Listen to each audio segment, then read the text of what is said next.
அவரே எங்கள் பாதுகாவலர், அவரே எங்கள் பராமரிப்பவர், அவரே எங்கள் வழிகாட்டி, அவரே எங்கள் துணையாளர், அவர் எங்கள் பலவீனங்களை, எங்களிடத்தில் குறைகள் குற்றங்கள் இருந்தால் அவரே எங்களை மன்னித்து எங்களை பரிசுத்தமாக்குகிறவர், அவரே எங்களை சுகமாக்குபவர், அவரே எங்களுக்கு சமாதானம் தருபவர், அவர் எங்களோடு கூட இருக்கிறார்.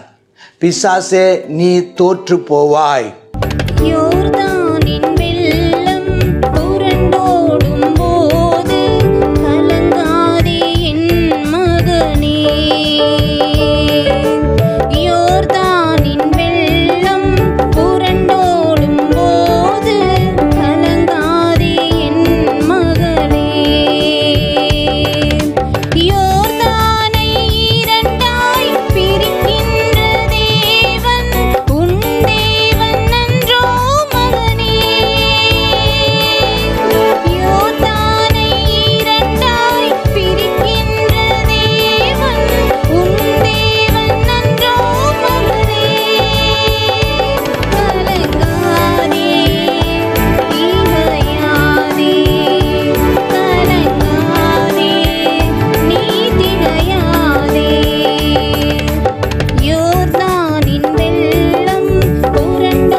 சங்கீதம் 3ஆம் சங்கீதம். பொதுவாக சங்கீதத்தை அதிகாரம் என்று சொல்வதில்லை, 3ஆம் அதிகாரம் அப்படின்னு சொல்கிறதில்லை. சங்கீதம் 3, ஏன்னா சங்கீதம்னா பாடல்கள், பாடல் எண் 3. அப்போ சங்கீதம்னா பாடல்கள், திருப்பாடல்கள் அப்படிம்பாங்க. திருப்பாடல் எண் 3, கவி 1. சத்ரு. அப்போ கர்த்தாவே, என் சத்துருக்கள் எவ்வளவா பெருகி இருக்கிறார்கள், எனக்கு விரோதமாக எழும்புகிறவர்கள் அநேகர். அப்போ யார் ஜெபிக்கிறா? நீதியின் ராஜ்யத்திலிருந்து. அப்போ தாவீது நீதியின் ராஜ்யத்தை சார்ந்தவர்கள். அப்போ துன்மார்க்கின் ராஜ்யம் இருக்குது. அப்போ வெளிச்சத்தின் ராஜ்யத்தை சார்ந்த அவங்க தாவீதுடைய ஜெபம், ஆண்டவரே என்னை ரட்சியணும். அப்போ சத்துருக்கள் எவ்வளவா பெருகி இருக்காங்க, எல்லாம் சூழ்ந்து கொள்கிறாங்க. நீதியின் ராஜ்யத்தை மேற்கொள்வதற்காக சூழ்ந்து கொள்கிறாங்க. அது அன்றையிலேருந்து இன்னைக்கு வரைக்கும் பார்க்குறோம். ஆமாம், தேவனுடைய சபையை சூழ்ந்து கொள்கிறாங்க, சபைக்கு விரோதமாக போராடுறாங்க, சபைக்கு விரோதமாக அவர்கள் எழும்புகிறாங்க.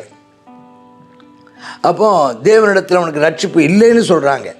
என் ஆத்மாவை குறித்து சொல்கிறேன். இப்போ என்ன பிரச்சனைன்னு சொன்னால், எப்படி நீதியின் ராஜ்யத்தில் வெளியே ஒளியின் ராஜ்யத்தை சார்ந்தவர்கள் இந்த இருளின் ராஜ்யத்தில் இருக்கிறவங்கள இந்த பக்கம் வாங்கன்னு கூப்பிடுறாங்களோ, அதே மாதிரி வெளிச்சத்தின் ஒளியின் ராஜ்யத்தில் இருக்கிறவர்களை இருளின் ராஜ்யத்தை சார்ந்தவர்கள் அவர்களை மறுபடியும் அவர்களை அடிமைப்படுத்தும்படி விரும்புகிறாங்க. ஏன்னா ஒரு காலத்தில் இப்போ ஒளியின் ராஜ்யத்தில் இருக்கிற எல்லாரும் ஒரு காலத்தில் இந்த இருளின் ராஜ்யத்துக்கு அடிமைப்பட்டவர்களாக இருந்தார்கள்.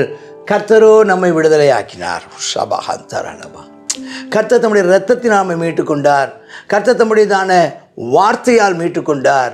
கர்த்தர் தம்முடைய ஆவியினால் மீட்டுக்கொண்டார். சரி, அப்போ அந்த இவங்க சொல்கிறாங்க, நீ வந்துரு, அங்கே போய் நீ இது பண்ணுறேன்னு. அப்போ இவன் தொந்தரவு கொடுத்துட்டே இருக்கிறான். அப்போ இவனுடையதான அந்த காலத்துலேருந்து இன்னைக்கு வரைக்கும் இந்த இருளின் ராஜ்யத்தினுடையதான அபேட்சை, அவனுடையதான ஆசை என்னென்னா, அவனுடையதான எண்ணம் என்னென்னா, இந்த ஒளியின் ராஜ்யத்துக்கு நம்ம கொடுக்கறதான தொந்தரவு தாங்காமல் நம்மகிட்ட வரணும். நம்மகிட்ட நம்ம அங்கே ஒளியின் ராஜ்யத்தில் இருக்கிறவங்கள எவ்வளோ தூரம் தொந்தரவு பண்ணணுமோ, எவ்வளோ தூரம் அவங்கள வேதனைப்படுத்தணுமோ, எவ்வளோ தூரம் அவங்கள துக்கப்படுத்தணுமோ அவ்வளோ நம்ம துக்கப்படுத்தி அதை அவனை என்கிட்ட வந்துரு, நான் உன்னை நல்லா வச்சுக்கிறேன்னு சொல்லி துன்பப்படுத்துவதாக இருக்குது. ஆனால் இவைகளிலிருந்து பாதுகாக்கிறவர் கர்த்தர். இப்போ இவர் சொல்கிறாரு, நீ எவ்வளோ தூரம் என்னை பண்ணினாலும், எனக்கு விரோதமாக நீ பேசினாலும், நான் கர்த்தரை தான், ஆனாலும் கர்த்தாவே நீர் தான் என் கேடகம், என் மகிமை என் தலையை உயர்த்து. தேவனோடு கூட பேசுகிற மாதிரி இருக்குது. நம்ம விசுவாச அறிக்கையாக எடுத்துக்கோங்க. ஆமாம், என் தேவன் எனக்கு கேடகமாக இருக்கிறாரு, தேவன் எனக்கு மகிமையாக இருக்கிறாரு, தேவன் தலையை உயர்த்துறவராக இருக்கிறாரு. பிசாசே நீ தோற்று போவ, நான் ஜெயிப்பேன். சொல்லுங்கள் இந்த காலையில். பிசாசே எனக்கு விரோதமாக, எங்கள் குடும்பத்துக்கு விரோதமாக, எங்கள் சபைக்கு விரோதமாக போராடுகிற பொல்லாத பிசாசே நீ தோற்று போவாய், நான் ஜெயிப்பேன். சொல்லுங்கள். பிசாசே எனக்கு விரோதமாக எழும்புகிறவர்களே, நீங்கள் எல்லாரும் அகன்று போவீர்கள், நீங்கள் எல்லாரும் 7 வழியாய் ஓடி போவீங்க. கர்த்தர் எனக்கு ஜெயத்தை தருவார். நான் கர்த்தரை நோக்கி கூப்பிடுவேன், அவர் எனக்கு செவி கொடுப்பார். இங்கே செவி கொடுத்தான் இருக்கு, செவி கொடுப்பார். அப்புறம் நான் எதை பற்றியும் கவலைப்படாமல் படுத்து நான் நிம்மதியாக சமாதானமாக இருப்பேன். சொல்லுங்கள், நான் சமாதானமாக இருப்பேன். நான் காலையிலே விழித்து எழும்புவேன், அவர் என்னை தாங்குவார், தாங்கி கொண்டிருக்கிறார். எனக்கு விரோதமாக சுற்றிலும் படையெடுத்து வர 16 பேருக்கும் நான் பயப்படவே மாட்டேன். என்ன மிரட்டினாலும், நீ என்ன போராட்டம் எனக்கு விரோதமாக போராடினாலும், நீ எனக்கு விரோதமாக எத்தனை நெருக்கடிகளை கொண்டு வந்தாலும் நான் பயப்படவே மாட்டேன். இந்த யோபு புத்தகத்தை படிச்சுட்டு உள்ளே வர்றேன் பார்த்தீங்களா? அல்லேலூயா. தேவனுடையதான ஞானம், தேவனுடைய அனந்த அப்படிம்பாங்க, அளவிட முடியாத அவருடைய ஞானம். Praise the Lord. அவருடையதான அப்பழுக்கற்ற அவருடைய குணாதிசயங்கள். அல்லேலூயா, ஹல்லேலூயா. அவருடையதான அவருடைய மகத்துவங்கள், அவருடைய வல்லமை, அவர் சர்வ வல்லமை, எல்லாம் செய்ய வல்லமை உள்ளவர். அவரை நம்ம அறிஞ்சிருக்கிறபடினால் பிசாசு கையில் ஒப்பு கொடுக்கவே மாட்டார். இப்போ கடைசியாக ஒரு ஜெபம் பண்ணுறார்.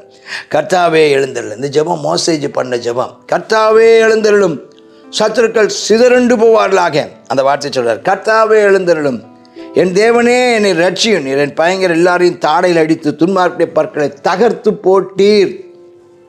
நீங்க இப்படி சொல்லுங்க, கர்த்தர் எனக்காக எழுந்தருளுவார், என் தேவன் என்னை ரட்சிப்பார், என் பயங்கர எல்லாரையும் தாடையிலே அடிப்பார், துன்மார்க்குடைய பற்களை தகர்த்து போடுவார்.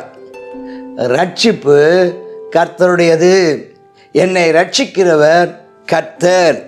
தேவரீருடைய ஆசீர்வாதம், ஆமென், ஸ்தோத்திரமுடைய ஜனத்தின் மேல் இருப்பதாக. தேவரீருடைய ஆசீர்வாதம் எங்கள் மேல் இருக்கிறது, எங்கள் மேல் இருக்கிறது. அல்லேலூயா. சொல்லுங்க, ரட்சிப்பு கர்த்தருடையது. கர்த்தர் எங்களை ரட்சிப்பார், கர்த்தருடைய ஆசீர்வாதம் எங்கள் மேல் இருக்கிறது, கர்த்தருடைய பாதுகாப்பு எங்கள் மேல் இருக்கிறது, கர்த்தருடைய பராமரிப்பு எங்கள் மேல் இருக்கிறது, கர்த்தருடைய தீபம் வெளிச்சம் எங்கள் மேல் இருக்கிறது.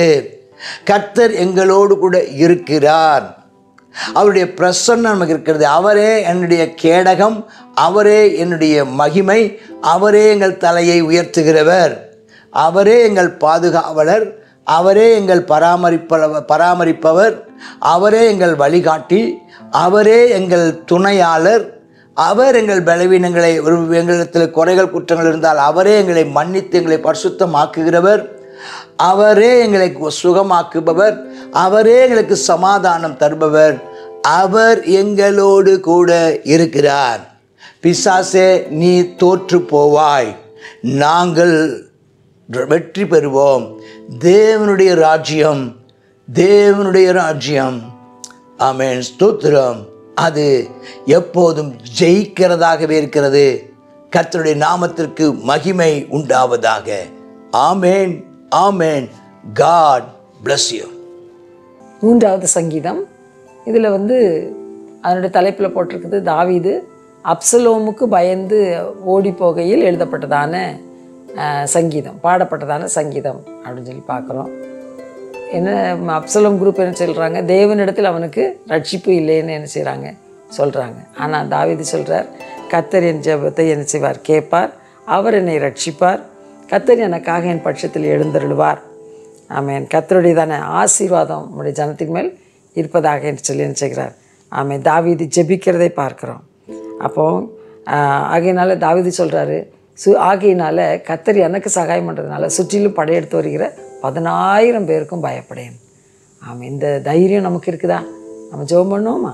கர்த்தாவே ஸ்தோத்திரப்பா, ஆமேனப்பா, ஸ்தோத்திரம். இந்த நாளில் எங்களுக்கே அப்பா இன்னும் புரியாத ஆமேனப்பா பெரிய போராட்டங்கள் ஆவியானவரே சுற்றிலும் படையெடுத்து வருகிற 10,000 பேர்கள் ஆண்டவரே அப்பா, அந்த 10,000 பேர்களும் தேவனே அப்பா ஸ்தோத்திரம் ஆண்டவரே. கர்த்தாவே அப்பா எங்களுக்கு விரோதமாக எழுந்து ஆமென் தேவனிடத்தில் அவனுக்கு ரட்சிப்பில் அழித்து போடுவோம் என்று சொல்லி வர்றாங்க.